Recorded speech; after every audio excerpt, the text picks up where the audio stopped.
Comment tu as ressenti quand tu es arrivée au centre parental notre façon de faire avec toi? Parce que c'était nouveau quand même.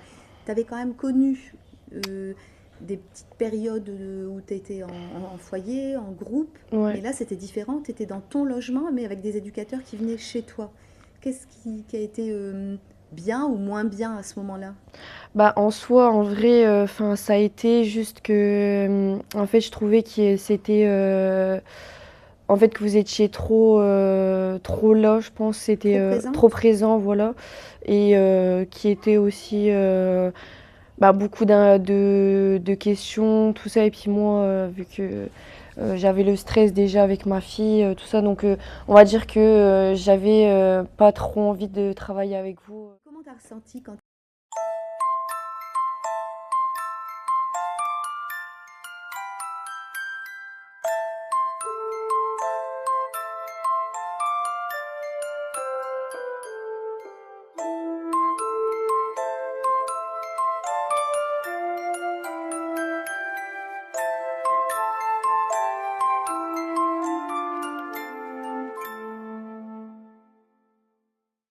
Toutes les familles ne naissent pas dans l'évidence, certaines se construisent avec du soutien, du temps et beaucoup de patience. À contre-courant des discours idéalisés, cet épisode part à la rencontre de parentalité accompagnée. Dans les centres maternels et parentaux, le lien parent-enfant se tisse pas à pas, entouré de professionnels qui soutiennent sans juger. Des parentalités différentes, mais tout aussi légitimes. Le service a été créé en 2024, janvier 2024, un choix de l'association pour regrouper les services dédiés à l'accompagnement de la parentalité. Donc, on a le service turquoise qui intervient à domicile auprès de 102 enfants sur différents territoires, Arras, Bapaume, Lens, Liévin, Hénin, Carvin. On a le centre maternel situé à Chicourt qui accompagne des jeunes mamans avec des enfants de 0 à 3 ans qui sont en situation de protection dans le cadre de la protection de l'enfance. Et on a le centre parental avec 10 logements diffus qui accompagnent parents seuls ou couples avec enfants aussi de 0 à 3 ans. Euh, donc l'idée en tout cas de ce regroupement et de ce service dédié à la parentalité, c'est bien de pouvoir créer en tout cas une dynamique autour du d'accompagnement du lien, du soutien à la parentalité et de travailler en tout cas en transversalité sur des thématiques qui sont communes. Le L'enjeu service a premier, c'est été justement de pouvoir construire ce lien avec la maman, de la mettre en confiance et de lui permettre justement de pouvoir ensuite prendre toute sa place de maman en devenir ou actuelle, et puis de pouvoir assurer les premiers jours de l'accompagnement de son bébé et qu'elle puisse en tout cas avoir toute l'aide nécessaire des professionnels pour assurer pleinement son rôle de jeune femme et de maman. S'est posé la question de développer autrement en tout cas l'accompagnement à la parentalité et de pouvoir avancer un peu plus sur ce qu'on appelle le centre parental. Et l'intérêt, en tout cas dans ce dispositif, c'est que là, on peut justement accueillir le père.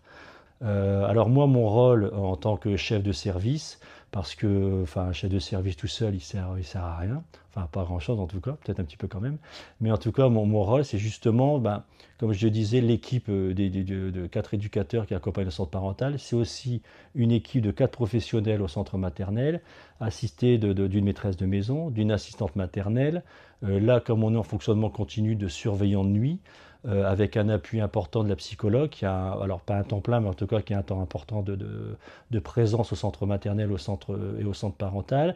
On a aussi des aides conseillers en insertion professionnelle.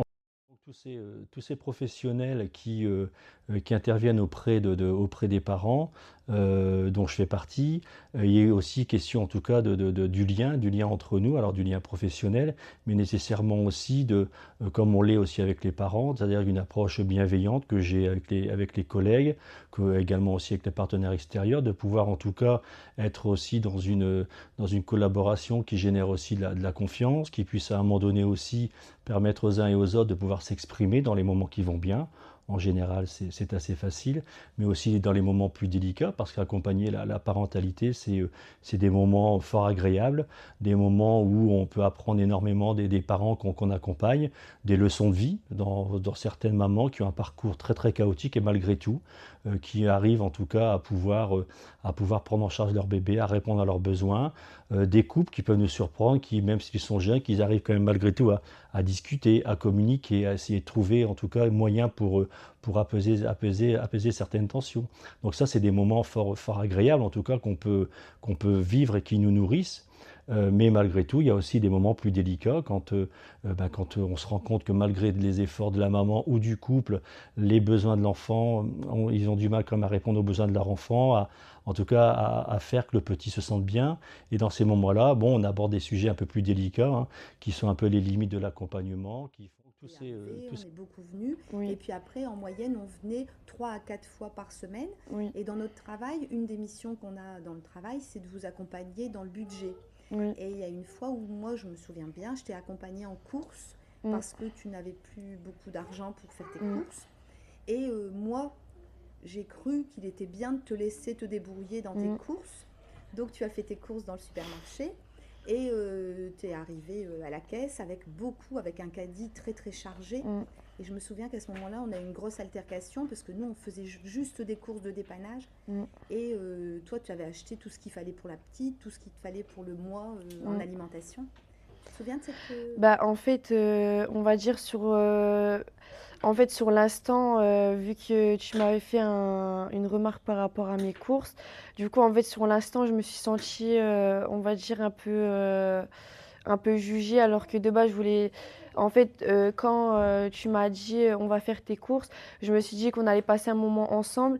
Et vu que, comme tu l'as dit, tu m'avais laissé un peu dans le magasin faire mes courses, bah, en fait, je l'avais pris mal, vu que moi, déjà, je voulais faire les courses avec toi et qu'après, tu me fasses une remarque. Je trouve que je l'ai un peu pris mal. Oh, c'est vrai qu'on s'était vraiment disputé, mais à l'heure d'aujourd'hui, j'y pense, c'est vrai que mes courses n'étaient pas adaptées. Après, comment dire, une maman 17 ans et demi, elle ne sait pas encore faire des courses de famille. Donc, on va dire, je prenais un peu des choses vite fait à faire et puis voilà, sans me casser la tête. Mais c'est vrai qu'à l'heure d'aujourd'hui, c'était une dispute bête, mais je pense qu'il y a eu des incompréhensions des deux côtés et c'est carrément ça. au final... J'ai eu aussi à réfléchir de la situation parce que finalement, je t'ai laissé te débrouiller, croyant que tu allais savoir à peu près gérer. Et puis, je me suis aperçue que tu étais un peu dépassée par le truc. Tu as acheté des hamburgers tout faits, des glaces, des pizzas, puis en grande quantité. Alors que, bon, on était là pour te dépanner en argent et que tu ne pouvais pas acheter autant de choses. Mais j'aurais dû, moi aussi, t'accompagner autrement. Et ça, on a pu en reparler après. Ouais, c'est bon, on en avait reparlé. Et, puis... et je dirais que on a ce travail autour du lien dans accompagner la rencontre quand il y a eu séparation ou quand il y a naissance, comment le lien se construit, ce que ça renvoie à chacun des parents aussi dans son lien à son propre parent, dans ce qui a pu être compliqué, ce qui se rejoue, dans des histoires de vie qui sont chaotiques, c'est comment on apprend à se décoder, à se comprendre, à sortir un peu de ce qu'on projette chacun et comment le parent tout doucement et l'enfant apprennent à être en lien, à se regarder, à décoder, à se comprendre. Et c'est majoritairement en tout cas ce lien-là qu'on a accompagné. Pour ce faire, faut-il encore que les équipes soient également en lien, alors entre elles, en lien dans une même équipe, en lien avec les parents accompagnés, les enfants accompagnés, et comment déjà on noue une relation avec eux qui puisse permettre en tout cas de faire vivre un lien qui est sécure, qui est juste, qui permet en tout cas d'avoir des repères de liens qui pourront servir d'ancrage en tout cas aussi pour les personnes qu'on accompagne. Le lien avec Paul, ça m'a beaucoup aidé pour tout ce qui est rituel, le coucher de Paul, la patience, etc. Enfin, ça m'a vraiment beaucoup apporté. Voilà, ça m'a bien beaucoup aidé en tant que maman parce que c'est pas évident d'être maman. Et du coup, ça m'a beaucoup apporté. Sinon, il y a tellement de choses à travailler, justement, le lien mère-enfant, observer, conseiller, guider, accompagner, c'est tellement riche. Et sinon, il y Je a suis tellement de choses. arrivée, j'avais aucune patience envers mon enfant et quand j'arrivais pas à décoder les pleurs, ça m'a énervée, enfin, il n'y avait rien qui allait et à l'heure d'aujourd'hui, je sais comment il est fatigué, comment il a faim, etc. Et franchement, ça m'a beaucoup aidé le centre maternel. Que ça soit sur les pleurs, du coup, je suis moins inquiète. Je sais que quand il fait des bêtises, il est fatigué. Euh, et du coup, ça m'a beaucoup aidé sur ça.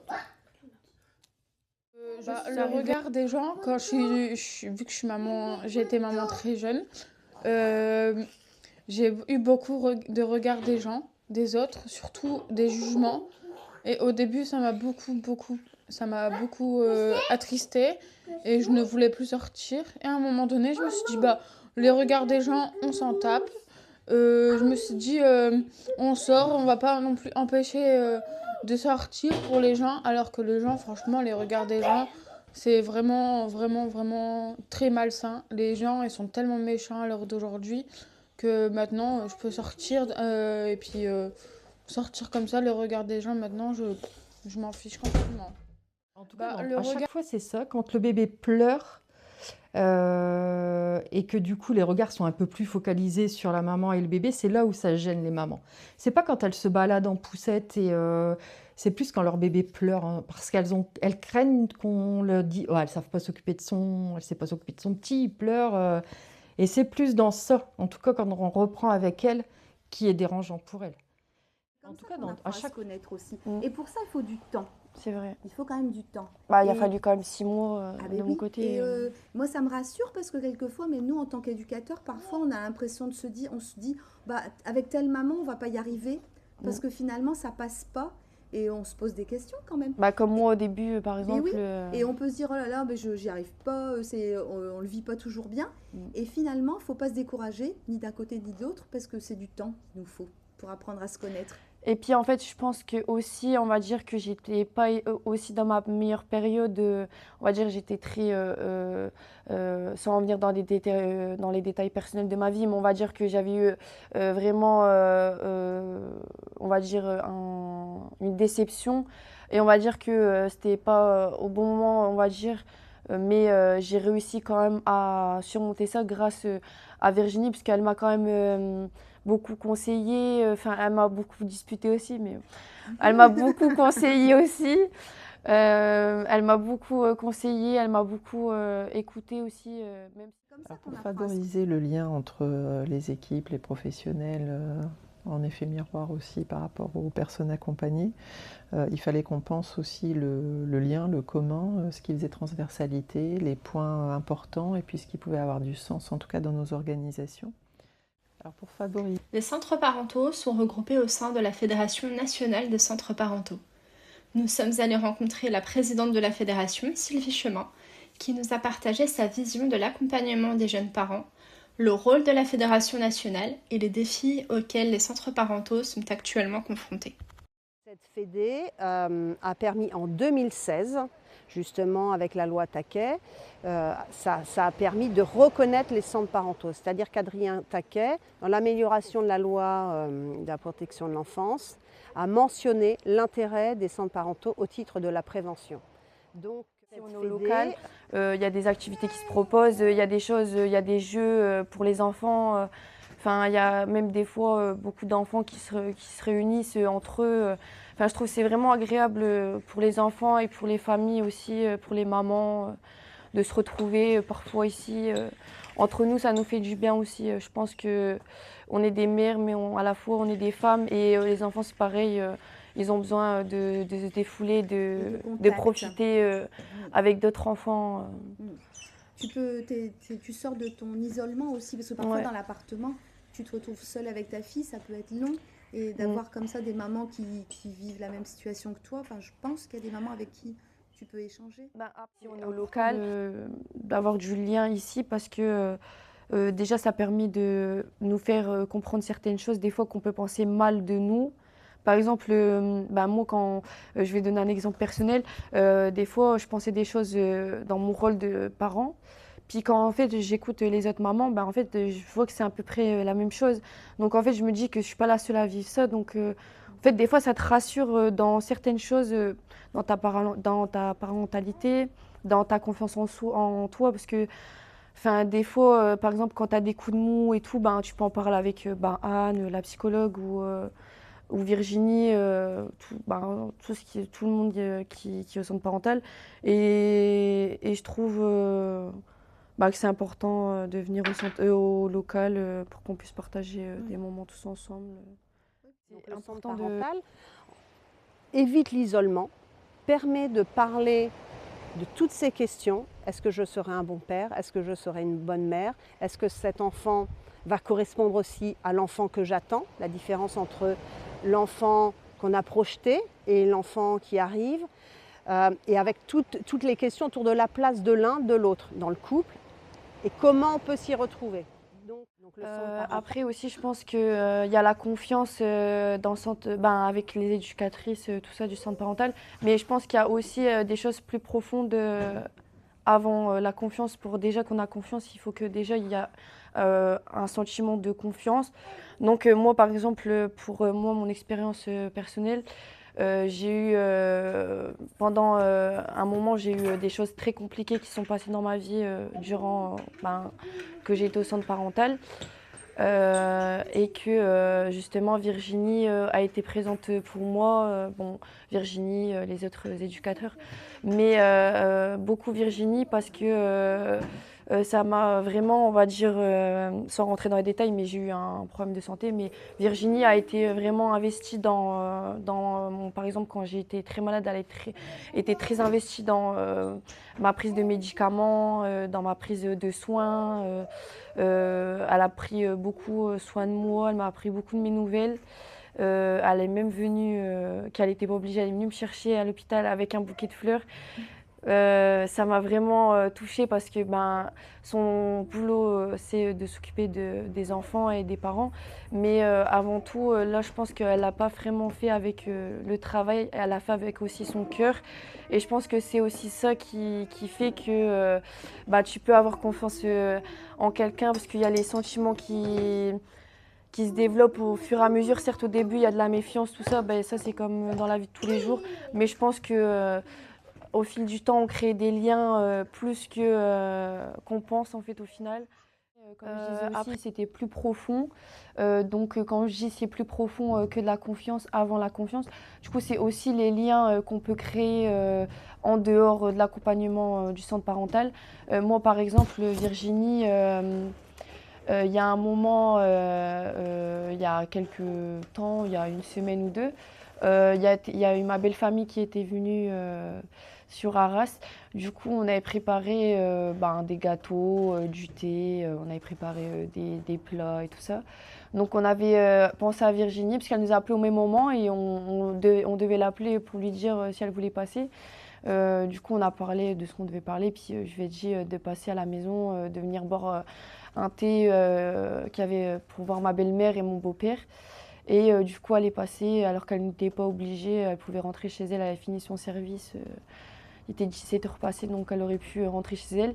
Elle a préféré quand même venir, elle est venue, elle a bu un petit thé. Elle était vraiment dedans. Franchement, c'était bien. Moi, ça m'a fait plaisir qu'elle soit passée.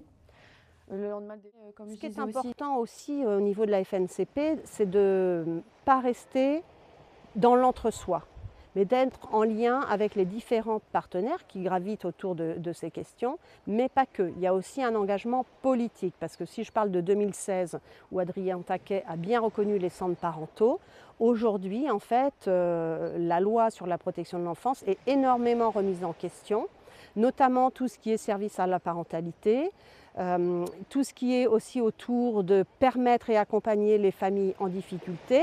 Donc sur le versant prévention, il y a quelque chose en fait qui est complètement, on va dire, délaissé. Et le mot, je le choisis bien parce que dans l'article 2, il y a cette question du délaissement de l'enfant.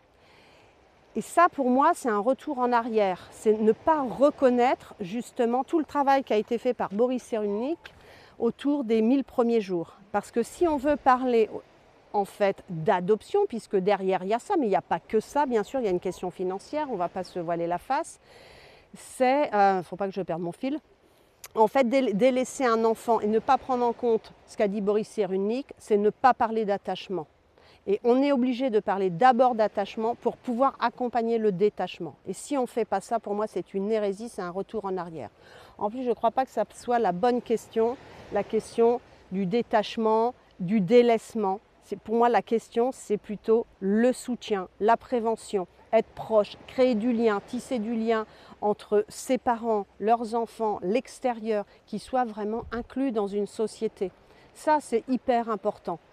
Plutôt que de les montrer du doigt en disant ce sont des mauvais parents et qui portent ça en eux, comme les enfants peuvent aussi se sentir mauvais enfants. Je pense à Max et les Maxi-Monstres, qui a été une très belle bande dessinée, à la fois un très beau film, qui montre bien à quel point un enfant qui est regardé comme un monstre va tout mettre en place pour rester monstre. Aujourd'hui, il y a quand même, je reviens un peu sur cette loi, parce qu'il y a quand même des grandes questions budgétaires, parce que ce qu'il faut entendre derrière, c'est que les petits, ça questionne beaucoup, la question des pouponnières surchargées, donc pouponnières, centre parental, c'est quand même un peu relié. Je me rappelle que le colloque, j'avais fait la conclusion en disant que pour moi, c'était dramatique, cette question justement des bébés en pouponnière, avec un phénomène qui s'amplifie. Alors c'est vrai qu'aujourd'hui, peut-être qu'on prend davantage en considération les violences conjugales et l'impact sur les bébés, peut-être qu'on détecte mieux des négligences, mais pour moi ça reste quand même dramatique dans le sens où il y a quelque chose qu'on a raté. C'est-à-dire ce qu'on a raté, c'est la prévention. Comment on aurait pu détecter, comment on aurait pu accompagner, comment on aurait pu soutenir, comment on aurait pu finalement rendre sécures ses futurs parents. Ça, c'est très, très, très important. Et c'est aussi un objectif de la FNCP, c'est d'accompagner les professionnels pour qu'ils se sentent sécures en apportant de la ressource.